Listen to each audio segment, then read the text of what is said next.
Ketika langit sore di terminal Raja Basa mulai memerah, menandakan matahari tenggelam di balik deretan bas antar kota yang berbaris kusam. Di antara genangan air dan aroma solar yang menyengat, tampak seorang pemuda berbaju lusuh menunduk memunguti botol plastik dan kaleng bekas dari tumpukan sampah. Dialah Guntur, pemulung muda berusia 20 tahun, yang setiap harinya mengais rezeki di tempat yang oleh banyak orang dianggap hina. Namun di balik tangan kasarnya, tersimpan hati yang lembut dan jiwa yang jujur. Di dekat pos ojek tua, seorang kakek berambut putih duduk bersandar pada gerobak reyot. Wajahnya keriput, namun matanya menyimpan keteduhan yang tak lekang oleh usia. Ia adalah Pak Darmo, sosok yang telah membesarkan Guntur sejak kecil setelah orang tuanya meninggalkannya di panti kumuh terminal itu.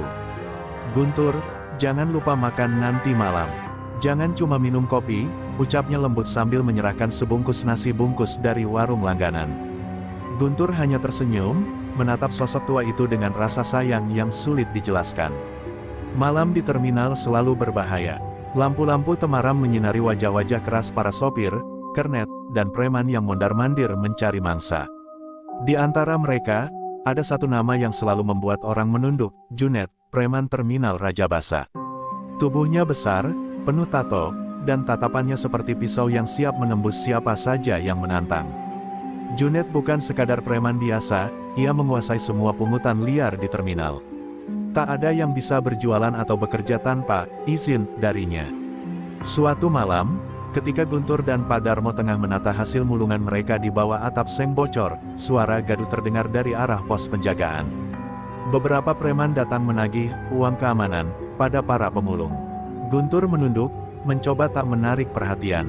Namun Pak Darmo, dengan keberanian khas orang tua yang lelah melihat ketidakadilan, menolak membayar.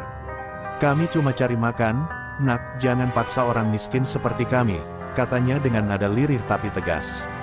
Kata-kata itu membuat Junet menoleh. Dengan langkah berat dan senyum sinis, ia mendekati Pak Darmo. "Lo, berani kau nolak gue, kek? Ini wilayah gue, semua yang hidup di sini harus hormat sama gue," bentaknya sambil menendang gerobak sampah hingga isinya berserakan. Guntur spontan berdiri, matanya memerah. Namun tangan Pak Darmo cepat menahannya. "Sudah, nak, jangan ikut campur," bisiknya, seolah tahu bahaya yang mengintai. Setelah para preman pergi, Guntur memunguti kembali barang-barang yang berserakan sambil menggertakkan gigi. Hatinya berkecamuk antara marah dan takut. Ia benci melihat orang seperti Junet menginjak-injak harga diri orang miskin tanpa sedikit pun rasa kasihan. Tapi di dunia terminal, hukum rimba berlaku, siapa kuat, dia berkuasa. Guntur tahu, melawan Junet sama saja dengan mencari mati. Namun, sesuatu di dalam dirinya mulai bergejolak. Malam itu, ketika angin membawa aroma hujan dan suara bas terakhir menghilang di kejauhan, Guntur menatap kakeknya yang tertidur di bawah selimut sobek. "Suatu hari nanti, kek, aku akan buat orang-orang seperti Junet berhenti," menggumamnya pelan. Ia tak tahu bahwa kata-kata itu bukan sekadar janji kosong, melainkan awal dari perjalanan penuh darah, luka, dan keberanian yang akan mengguncang seluruh terminal Raja Basa. Di kejauhan, petir menyambar seolah langit memberi tanda. Hujan turun kembali, membasahi setiap luka di hati pemuda itu. Guntur duduk menatap langit, sementara air mata dan air hujan menyatu di wajahnya. Dunia mungkin menganggapnya hanya seorang pemulung tak berharga. Tapi malam itu, di bawah kilatan petir, lahirlah tekad yang akan mengubah segalanya. Malam itu hujan turun lebih deras dari biasanya, seperti langit sedang menangisi sesuatu yang belum terjadi. Petir menyambar, menerangi lorong-lorong sempit di sekitar terminal Raja Basa yang mulai sepi. Guntur baru saja selesai menimbang hasil mulungan di tempat pengepul, niatnya ingin segera pulang ke gubuk kecil tempat ia dan Pak Darmo berteduh. Namun langkahnya terhenti ketika ia mendengar suara ribut dari arah barak tua dekat gudang bekas koperasi. Suara itu, mirip suara kakeknya. Dengan jantung berdegup kencang, Guntur berlari menembus hujan. Di bawah cahaya lampu yang berkelap-kelip, ia melihat beberapa sosok bayangan bergerombol mengelilingi seseorang yang tengah terjatuh. Di tengah lingkaran itu, berdiri Junet dengan rokok menyala di tangannya, menatap dingin tubuh renta Pak Darmo yang sudah bersimbah darah. "Tua bangka keras kepala," ucapnya datar, menendang tubuh kakek itu hingga terguling ke genangan air. Tawa para preman mengiringi kebiadaban itu. "Kek," jerit Guntur, Suaranya menggetarkan udara malam. Junet menoleh, dan senyum bengisnya perlahan mengembang. "Heh, anak pemulung. Datang juga kau," katanya sinis. Guntur langsung berlari menerobos hujan, mendekap tubuh Pak Darmo yang sudah lemah dan nyaris tak bernafas. Darah bercampur air hujan mengalir di antara jemarinya. "Kek, bangun, ini Guntur. Kek, ayo kita pulang," isaknya gemetar. Pak Darmo membuka matanya perlahan, tersenyum samar, dan berbisik pelan, "Nak, jangan benci dunia, bencilah kejahatannya," sebelum napas terakhirnya hilang dalam dinginnya malam. Hening menyelimuti sejenak, hanya suara hujan dan detak jantung Guntur yang tersisa. Tapi detik berikutnya, mata pemuda itu berubah. Pandangannya tajam, rahangnya mengeras, dan darahnya mendidih oleh amarah yang tak terbendung. Ia menatap Junet dengan tatapan yang tak lagi mengenal takut. "Kau bunuh orang yang kuanggap ayah sendiri," suaranya rendah namun bergetar penuh dendam. Junet hanya tertawa terbahak-bahak. "Kalau mau balas, datanglah nanti. Tapi ingat, dunia ini bukan buat orang lemah sepertimu." Para preman pergi meninggalkan lokasi dengan langkah santai, seolah baru saja menonton sandiwara. Guntur memeluk jasad Pak Darmo erat-erat, menggigil bukan karena hujan, tapi karena kemarahan dan duka yang bercampur menjadi satu. Air matanya jatuh tanpa suara. Di tengah gemuruh petir, ia bersumpah di dalam hati, dengan suara lirih namun pasti, "Aku akan menegakkan keadilan untukmu, Kek, meski harus kubayar dengan nyawaku sendiri." Pagi harinya, Terminal Raja Basa gempar. Mayat Pak Darmo ditemukan oleh petugas kebersihan, namun tak ada satupun saksi yang berani bicara. Semua orang takut pada Junet dan gengnya. Guntur hanya berdiri jauh, menatap dari kejauhan saat ambulans membawa jasad sang kakek pergi. Tak ada keluarga, tak ada pelayat. Hanya dirinya, pemuda jalanan tanpa nama, yang membawa beban kehilangan dan tekad membara di dadanya. Sejak hari itu, Guntur tak lagi sama. Ia tak lagi sekadar pemulung yang hidup dari sampah. Ia kini menjadi bayangan yang diam-diam mengamati setiap langkah Junet. Setiap malam, ia menuliskan sesuatu di sobekan kertas koran, nama-nama preman yang terlibat dalam kematian Pak Darmo. Dan di puncak daftar itu, satu nama ditulis dengan tinta merah yang tebal, Junet. Hujan kembali turun malam itu, membasahi terminal yang kini terasa lebih sunyi dari biasanya. Guntur duduk di bawah atap seng, menatap jalanan basah sambil menggenggam kaleng bekas yang dipenuhi darah kering. Suara petir menyambar, dan dalam cahaya kilat, terlihat wajah Guntur yang kini tak lagi hanya menyimpan kesedihan, tapi juga api dendam yang mulai menyala. Sejak malam kelam itu, Guntur tak lagi mengenal arti tidur nyenyak. Setiap kali ia memejamkan mata, bayangan Pak Darmo yang terkapar di bawah hujan selalu hadir menghantuinya. Wajah Junet dengan tawa, mengejek itu terus terbayang, menyalakan bara dendam yang tak pernah padam. Siang hari, Guntur tetap memulung seperti biasa agar tak dicurigai, tapi malamnya ia berubah menjadi bayangan yang bergerak diam-diam di antara terminal, mengintai dan mengamati setiap langkah para preman Junet. Dalam diam, Guntur mulai mengumpulkan informasi dari para pedagang dan sopir bus yang pernah menjadi korban pemalakan. Banyak dari mereka takut bicara, tapi di mata Guntur, mereka melihat sesuatu yang berbeda, semangat yang tak bisa dibungkam. "Hati-hati, nak," bisik seorang pedagang nasi uduk, "Junet punya orang di dalam kepolisian. Tak ada yang bisa sentuh dia." Kalimat itu membuat dada Guntur sesak. Ia sadar, musuh yang dihadapinya bukan sekadar preman jalanan, tapi sosok yang berakar kuat dalam sistem kotor kota itu. Malam berikutnya, Guntur mengikuti salah satu anak buah Junet yang dikenal dengan nama Rijal Gigi Baja, seorang preman sadis yang kerap menagih uang ke para sopir bus malam. Ia menguntit dari kejauhan, bersembunyi di balik tumpukan ban bekas. Dari situ, ia melihat bagaimana Rijal membawa setoran ke sebuah rumah tua di pinggiran terminal. Di teras rumah itu, Junet duduk santai sambil menghitung uang, dikelilingi para preman dan miras yang berserakan. Wajahnya terlihat puas, seolah dunia benar-benar miliknya. Namun saat Guntur memperhatikan lebih lama, matanya menangkap sesuatu yang membuat darahnya berdesir. Di balik ruangan itu, seorang pria berjas polisi keluar dari dalam, menepuk bahu Junet sambil menyerahkan amplop. Guntur menahan napas, itu artinya benar, Junet dilindungi aparat. "Jadi begitu caramu bebas dari hukum," gumamnya pelan, dengan suara nyaris tak terdengar di bawah suara hujan yang turun pelan. Ia sadar, dendamnya kini bukan hanya terhadap satu orang, tapi terhadap seluruh lingkaran kegelapan yang merajalela di Rajabasa. Hari berganti, tapi amarah itu tak surut. Guntur mulai menyiapkan diri. Ia mulai melatih tubuhnya di malam hari, memukul karung pasir, berlari di jalanan becek, dan belajar bela diri dari video lama di ponsel bekasnya. Luka di tangannya menjadi saksi tekadnya.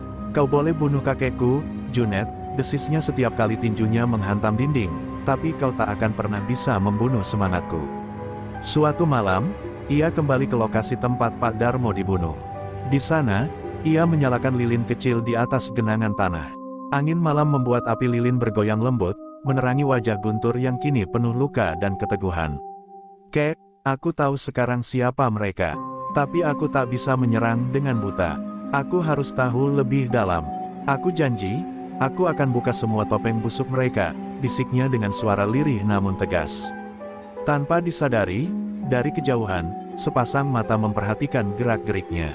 Seorang pria tua berjaket hitam berdiri di balik bayangan tiang listrik, memperhatikan Guntur yang berdoa dalam diam. Pria itu menghisap rokoknya pelan, lalu bergumam, "Anak ini punya nyali, tapi kalau tak dibimbing, nyalinya bisa membunuh dirinya sendiri." Sosok itu adalah Pak Aryo, mantan pendekar tua yang kelak akan mengubah arah hidup Guntur. Dan malam itu, di bawah cahaya lilin dan siraman hujan yang mulai turun, langkah pertama menuju balas dendam sejati pun dimulai. Guntur belum tahu, perjalanan ini akan membawanya bukan hanya menghadapi Junet, tapi juga menghadapi dirinya sendiri, antara keadilan dan dendam yang makin tak bisa dibedakan. Hujan baru saja berhenti ketika Guntur menatap langit malam yang gelap tanpa bintang. Sejak malam ia melihat Junet bersekongkol dengan aparat, tekadnya semakin kuat, ia tak bisa hanya menunggu keadilan dari sistem yang sudah busuk. Tapi di dalam hati kecilnya, Guntur tahu ia masih terlalu lemah untuk melawan sendirian. Tangannya menggigil, bukan karena dingin, tapi karena amarah yang belum punya arah. Malam itu, langkahnya membawa ia menuju jalan setapak di pinggiran terminal, tempat ia pertama kali bertemu sosok misterius bernama Pak Aryo. Pak Aryo adalah lelaki tua berambut perak, dengan tatapan tajam seperti mata elang. Tubuhnya kurus namun tegap, seolah setiap gerakannya menyimpan kekuatan tersembunyi. Ketika Guntur datang, pria itu hanya berkata tanpa menoleh, "Aku sudah tahu siapa yang kau incar. Tapi sebelum kau menantang iblis, kau harus belajar mengendalikan iblis dalam dirimu sendiri." Kalimat itu membuat Guntur terdiam. Ia tak mengerti maksudnya, namun dari tatapan mata Aryo, ia tahu bahwa lelaki itu bukan orang biasa. Hari demi hari, Guntur mulai berlatih di bawah bimbingan Pak Aryo di sebuah padepokan tua yang hampir terlupakan di belakang bukit kecil dekat Rajabasa.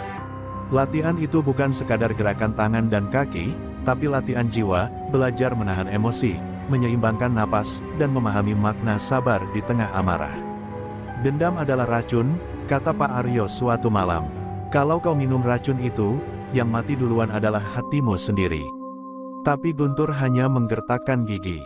"Aku tak butuh nasihat, Pak. Aku hanya ingin keadilan." Pak Aryo menatapnya lama, lalu menghela napas. "Kalau begitu, biar waktu yang ajarkan." Sejak itu, latihan Guntur menjadi lebih keras. Ia disuruh berlari menembus hujan, menahan pukulan kayu, bahkan bermeditasi di tengah malam tanpa bergerak. Luka dan lebam memenuhi tubuhnya, tapi semangatnya tak pernah padam. Setiap kali ia hampir menyerah, bayangan wajah Pak Darmo selalu muncul di pikirannya, memberi kekuatan untuk terus berdiri. Suatu malam, setelah berhari-hari berlatih, Guntur duduk di bawah pohon besar di tepi padepokan. Hujan gerimis turun, membasahi wajahnya. Ia teringat kata-kata kakeknya sebelum meninggal, "Jangan benci dunia, bencilah kejahatannya." Kata-kata itu kini terasa seperti luka yang terbuka. Ia sadar, jalan yang ia tempuh kini bukan lagi sekadar dendam, tapi perjuangan untuk membasmi kejahatan yang selama ini menginjak orang kecil seperti dirinya dan kakeknya. Namun bayangan Junet tak pernah hilang dari pikirannya. Setiap malam, tawa dingin preman itu menggema di kepalanya, menyalakan kembali api di dadanya. "Aku akan buat dia menyesal pernah lahir ke dunia ini," bisik Guntur sambil mengepalkan tinju yang penuh luka. Tapi dari jauh, Pak Aryo memperhatikannya dalam diam. Ia tahu, di balik keberanian Guntur, masih ada hati muda yang terombang-ambing antara keadilan dan kebencian. Suatu malam di padepokan, Pak Aryo memanggil Guntur ke dalam ruangan gelap yang hanya diterangi lampu minyak. Di sana tergantung pedang tua berdebu di dinding. Ini milik guruku dulu, ucapnya pelan. Ia juga pernah kehilangan seseorang karena kebiadaban manusia. Tapi dia belajar satu hal, menebas bukanlah kemenangan, tapi beban. Ia menatap Guntur dalam-dalam. Jika kau benar-benar ingin menghadapi Junet, lakukan bukan karena dendam, tapi karena ingin menghentikan penderitaan orang lain. Guntur diam lama, menatap pedang itu. Api kecil dari lampu minyak memantulkan sinar di matanya yang basah. Ia tahu, perjuangan ini tak bisa ia hentikan, tapi kini hatinya mulai mengerti, ia tak sedang melawan Junet semata, ia sedang melawan sisi gelap dalam dirinya sendiri. Malam itu, di bawah langit Raja Basa yang sunyi, lahirlah Guntur yang baru, bukan hanya pemulung miskin, tapi pemuda yang akan menantang kekuasaan gelap demi keadilan bagi mereka yang tak bersuara. Sejak latihan keras di bawah bimbingan Pak Aryo, Guntur mulai merasa lebih siap. Tapi malam itu, di tengah gerimis yang menetes pelan ke jalanan Raja Basa, ia mendengar kabar dari salah satu pedagang yang sering menjadi saksi bisu kekejaman Junet. Kau tahu, nak, Junet dulu bukan seperti sekarang, kata. Pedagang itu lirih, menatap ke arah gelap terminal. Guntur menatap tajam, rasa penasaran mulai muncul di antara amarahnya. Masa lalu Junet, apakah itu bisa mengubah cara ia melihat musuhnya? Pedagang itu menceritakan bagaimana Junet pernah menjadi anak jalanan yang miskin, tanpa keluarga dan sering dianiaya oleh geng lain. Ia terpaksa bertahan hidup dengan cara apapun, dan dari situ Junet belajar menjadi kejam agar tak pernah menjadi korban lagi. Guntur menahan napas, merasakan sedikit keheranan bercampur rasa iba. Apakah orang yang kini telah membunuh kakeknya juga pernah mengalami kesakitan yang tak terkatakan? Namun narasi itu hanya membuat dendam Guntur semakin kompleks. Ia menyadari bahwa Junet adalah produk dari dunia yang kejam, sama seperti dirinya dulu. Tapi ada satu perbedaan besar, Junet memilih menindas orang lemah untuk bertahan, sedangkan ia memilih menolong. Jadi ini perbedaan kita, bisik Guntur pelan, menatap hujan yang menetes di wajahnya. Hatinya tersiksa oleh konflik antara kebencian dan pengertian. Di malam-malam berikutnya, Guntur mengintai Junet dari kejauhan, mencatat kebiasaan dan kelemahan preman itu. Ia melihat Junet kadang duduk termenung di sudut rumahnya, menatap sesuatu yang tak tampak bagi orang lain. Seperti ada luka yang tak sembuh dalam diri pria itu. Tapi setiap kali amarah dan dendam menyala, bayangan Pak Darmo kembali menamparkan kesadarannya, ini bukan hanya tentang membalas dendam, tapi menghentikan siklus kekejaman. Suatu malam, Guntur mendekati seorang mantan teman Junet, seorang lelaki kurus bernama Tegar, yang kini menjual gorengan di sudut terminal. Dengan hati-hati, Guntur bertanya tentang masa lalu Junet. Tegar menatapnya lama, kemudian menghela napas panjang. Dia dulu, hanya anak kecil yang ketakutan, Guntur. Dunia menghancurkannya sebelum dia sempat bahagia. Tapi sekarang dia monster, ucap Tegar lirih. Guntur menunduk, menyadari bahwa musuhnya adalah kombinasi antara trauma dan pilihan buruk. Mendengar cerita itu, Guntur merasakan dilema yang asing, antara rasa kasihan dan kemarahan. Ia sadar, bila ia membunuh Junet dalam amarah buta, ia hanya akan menjadi cermin dari sosok yang ia benci. Namun, jika ia membiarkan Junet bebas menindas orang lain, dendam dan ketidakadilan akan terus berlanjut. Dalam hatinya, ia mulai memahami satu hal, perjuangan sejati bukan sekadar mengalahkan orang, tapi mengalahkan ketidakadilan itu sendiri. Guntur kembali ke padepokan, duduk di depan Pak Aryo, dan menceritakan apa yang ia ketahui. Pak Aryo menatapnya penuh arti. Dunia ini kadang abu-abu, nak. Kau harus kuat bukan hanya secara fisik, tapi juga hati. Musuh yang kau hadapi punya luka, tapi bukan berarti kau harus ikut terluka. Kata-kata itu menenangkan sedikit gelombang emosi Guntur. Ia tahu jalannya masih panjang, tapi kini ada tujuan yang lebih jelas selain dendam, keadilan dan perlindungan bagi yang lemah. Di ujung malam, Guntur menatap langit Raja Basa yang gelap, hujan telah berhenti, dan udara basah menenangkan hati yang bergelora. Ia merasakan sesuatu yang berbeda, tekadnya semakin matang. Junet bukan lagi sekadar musuh yang harus dibalas, tapi simbol dari dunia yang harus ia ubah. Dengan napas panjang, Guntur meneguhkan hatinya, aku akan menghadapi Junet. Bukan sebagai orang yang benci, tapi sebagai pemuda yang ingin menghentikan kegelapan ini. Malam itu terminal Raja Basa sepi, hanya suara hujan menetes di atap seng dan gemuruh angin yang menerpa tumpukan barang bekas. Guntur menyelinap di antara bayangan, napasnya berat tapi tenang. Semua latihan dan pengamatan yang ia lakukan kini akan diuji. Ia tahu Junet dan anak buahnya sedang berpesta miras di gudang bekas koperasi, tempat yang kini menjadi arena pertarungan mereka. Hatinya berdetak cepat, tapi setiap langkah diatur dengan ketenangan seorang pemuda yang tak lagi sama. Di dalam gudang, Junet tertawa keras sambil menghitung setoran malam itu, dikelilingi para preman yang haus darah dan miras. Saat matanya menangkap sosok Guntur yang muncul dari gelap, senyum sinisnya berubah menjadi amarah. "Heh, akhirnya kau muncul juga, anak pemulung. Mau mati malam ini?" teriaknya lantang, suaranya menggema di dinding beton. Guntur hanya menatapnya tanpa kata, tangannya mengepal, dan langkahnya mantap.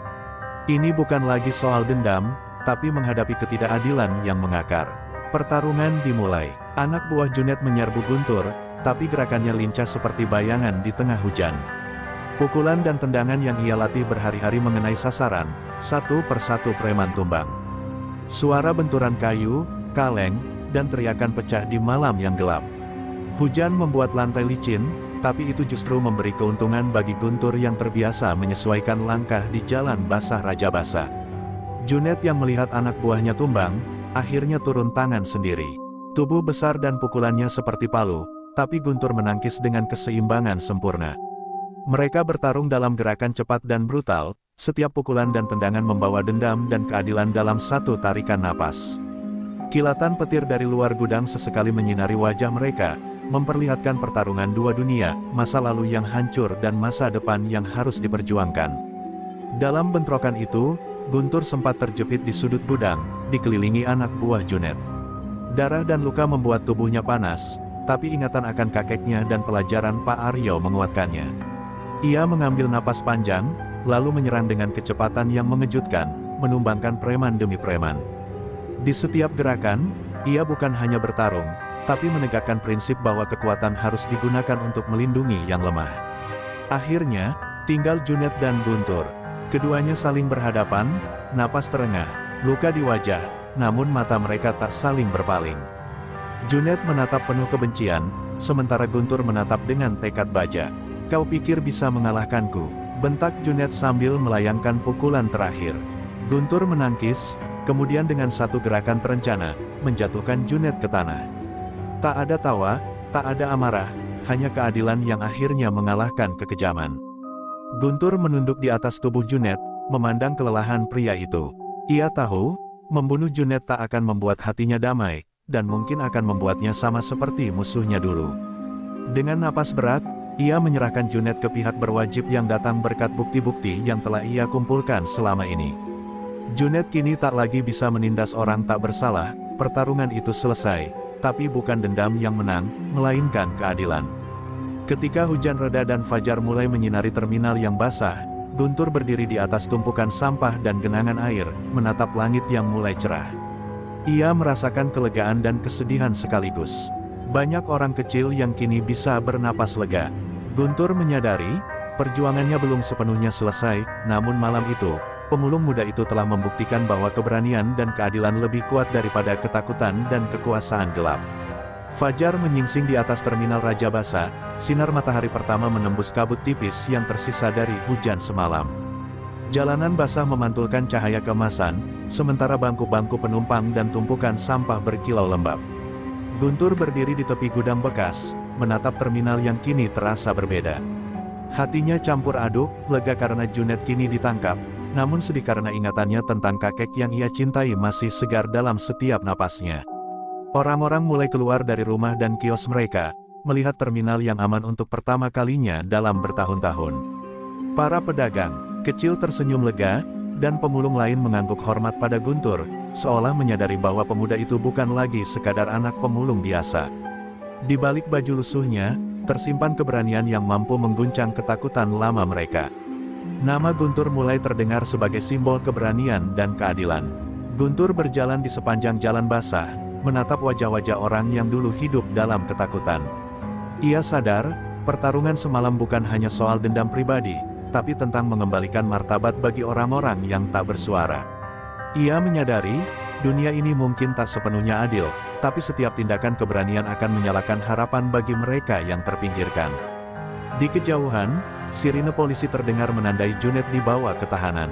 Guntur menutup mata sejenak, membiarkan perasaan lega dan berat bercampur. Ia tahu, perjalanan ini baru permulaan. Banyak preman lain yang masih menebar ketakutan, dan jaringan korup yang melindungi mereka masih ada.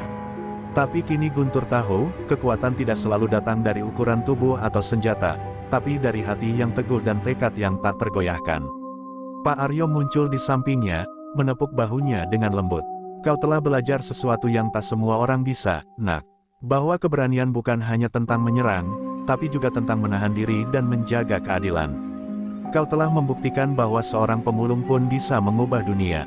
Guntur menunduk, mengingat semua latihan, penderitaan, dan pengorbanan yang telah ia lalui. Ia tersenyum tipis, merasa bangga namun tetap rendah hati. Guntur lalu menatap langit yang mulai cerah, burung-burung terbang rendah di atas terminal.